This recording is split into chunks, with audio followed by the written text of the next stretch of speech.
Have you ever read a romance where almost nothing very big happens, yet somehow you couldn't stop turning the pages? Meanwhile, another story has explosions, kidnappings, arguments, and dramatic twists, yet somehow it feels emotionally a little boring. The difference between the two isn't usually plot, it's that the best romance writers understand something many beginning writers don't. Every physical event should reveal an emotional event. Today, I'm going to share with you tips on how to create plot events that don't just happen, but that transform your characters. And I'll use Jack and Emily's story to show you exactly how that works. In case we haven't met, I'm Lorna Faith, and I write clean adventure fiction, and I also write contemporary sweet romance with my pen name Melody Archer. I love to help beginning writers by talking about what I've learned writing fiction in hopes that something that I've learned will, in some small way, help you to write and self-publish sweet romance books. As always, what I share is simply how writing my novels has worked for me, but you might have a different way of writing fiction that works better for you. If that's you, I encourage you to keep doing what is working for you. So if you've ever asked this question, how do I make my story feel deeper? Or why does my plot feel like random events instead of one emotional journey? Then in today's video, it might help to change how you plan your novel. One of the biggest mistakes beginning sweet romance writers make is thinking that the plot exists simply to keep readers entertained. And that's not really true. The plot exists to change the characters. Everything that physically happens in the story should force your hero or heroine to confront what they emotionally believe. When those two things work together, your readers don't just enjoy the story, they feel it deeply. And that's really what we want. We want readers turning the pages because they feel it deeply. Think of your romance story a bit like an iceberg. Above the water are the visible events, and those are the things that readers can see. The meet cute, the storm, the misunderstanding, the town festival, the first kiss, the argument, the rescue, the happily ever after. Those are all physical events that readers can see in their mind's eye.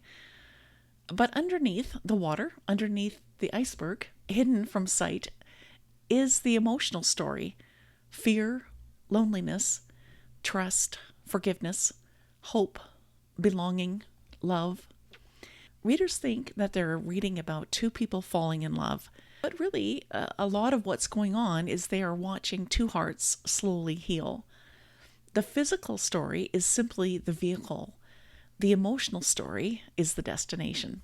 So in our story example of Jack and Emily, here's Jack's emotional journey. So on the surface of things, Jack is investigating mysterious attacks around Angel's Cove.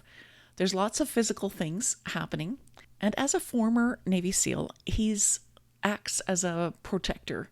So some events that happen is someone breaks into the property, old documents disappear, boats are sabotaged, danger increases. Those events are exciting, but they're not actually what the story is about. Jack's invisible story really is this: everyone I love eventually gets hurt because of me.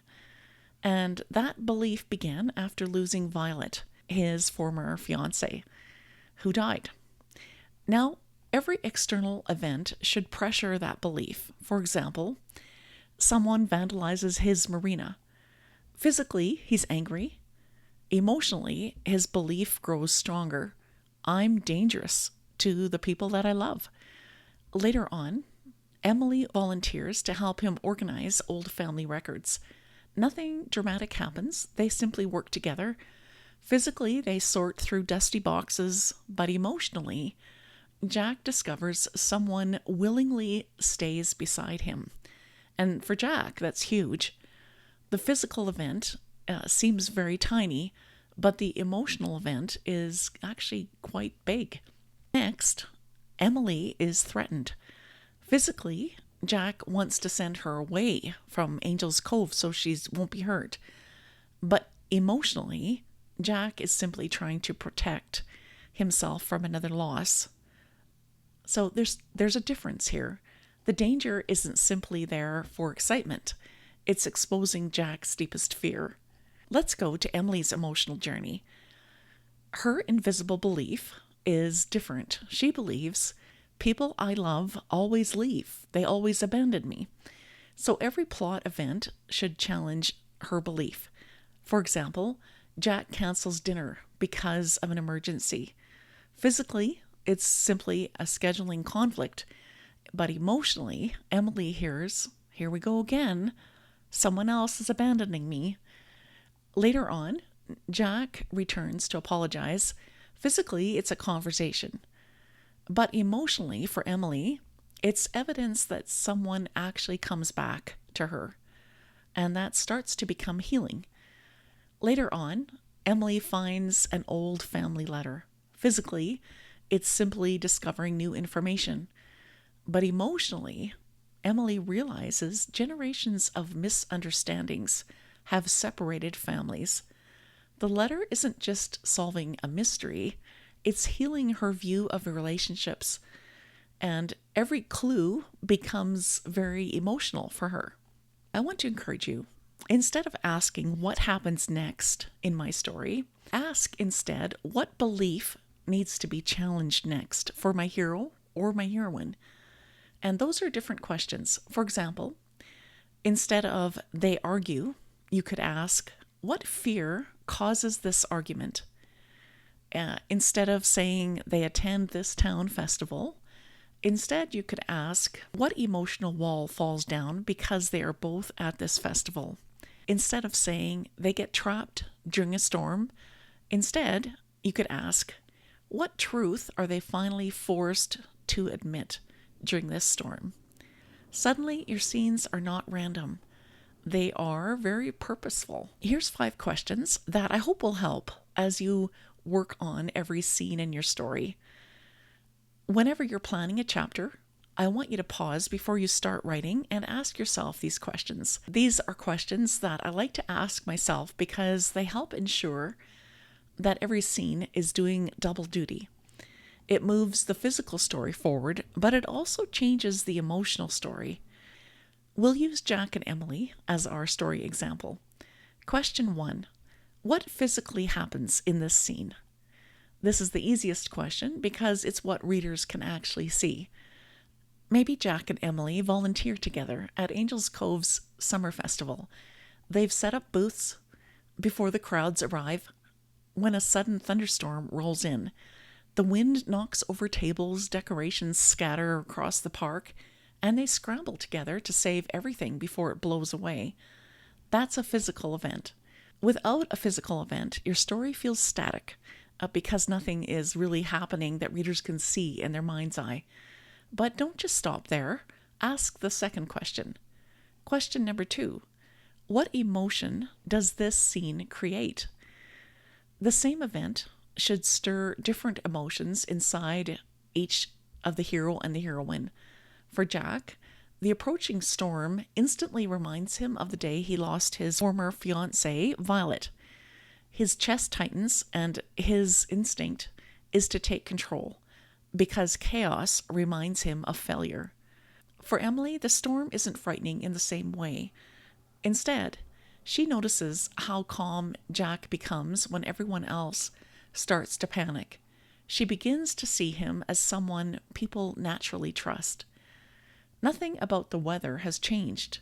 What changed is how each character experiences it emotionally. And that's really what readers will connect with. Question number 3. Which false belief is challenged? This is where the emotional transformation begins. Jack's false belief is, everyone I love gets hurt because of me. So during the storm, he tells Emily that she should leave because it's safer. Emily refuses to leave.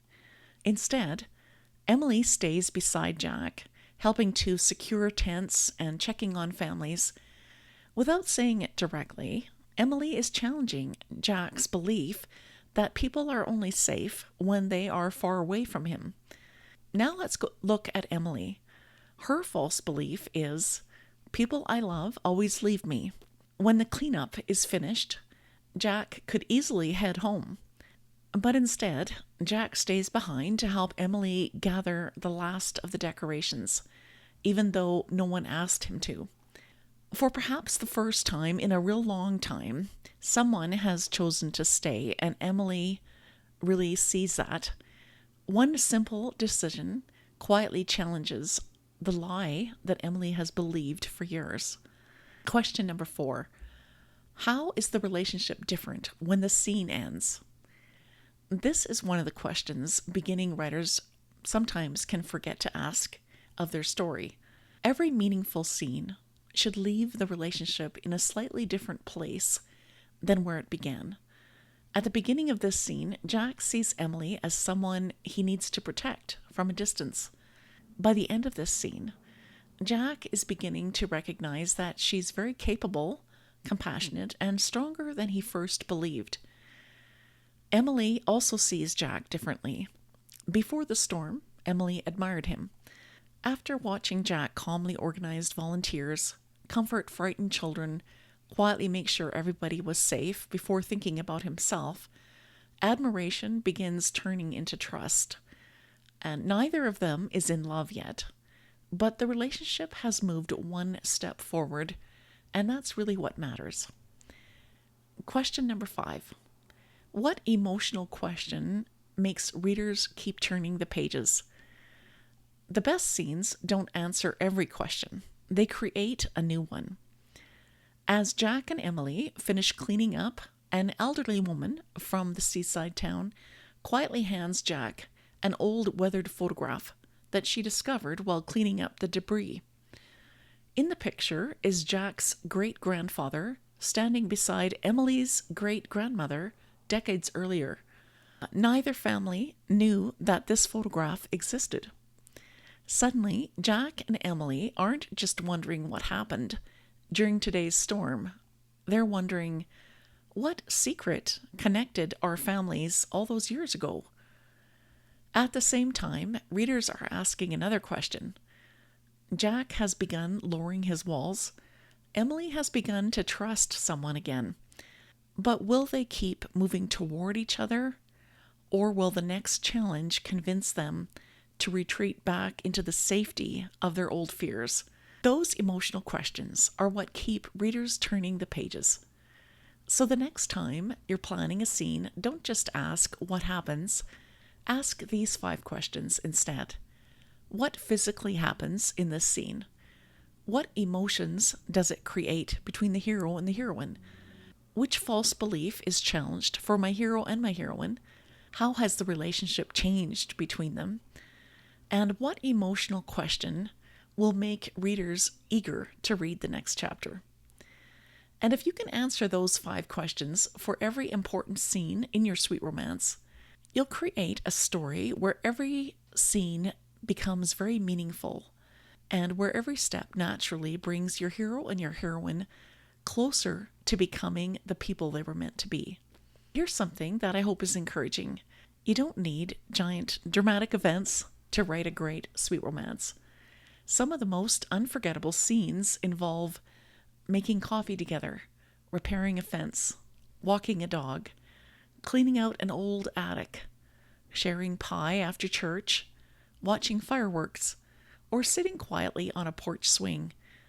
Those scenes can become unforgettable in the reader's minds because they quietly change the hearts of your characters. Readers don't remember explosions as much as they remember transformation. So I want to give you just a little writing challenge for this week. Choose one scene from your work in progress and write down what physically happens in this scene. Then ask yourself, what invisible emotional change happens underneath it? If the answer that comes to your head is not really, there's not much happening, don't throw away the scene. Simply let the physical event pressure one of your character's deepest fears. That one adjustment or rewrite can make an ordinary chapter unforgettable. If you found these questions today helpful, I've created a free Sweet Romance Story Starter Pack. It's filled with worksheets that help you connect plot events to emotional transformation. You can find the link in the description below this video. And if you want more tips on how to plot your sweet romance, watch this video next. I'll see you there.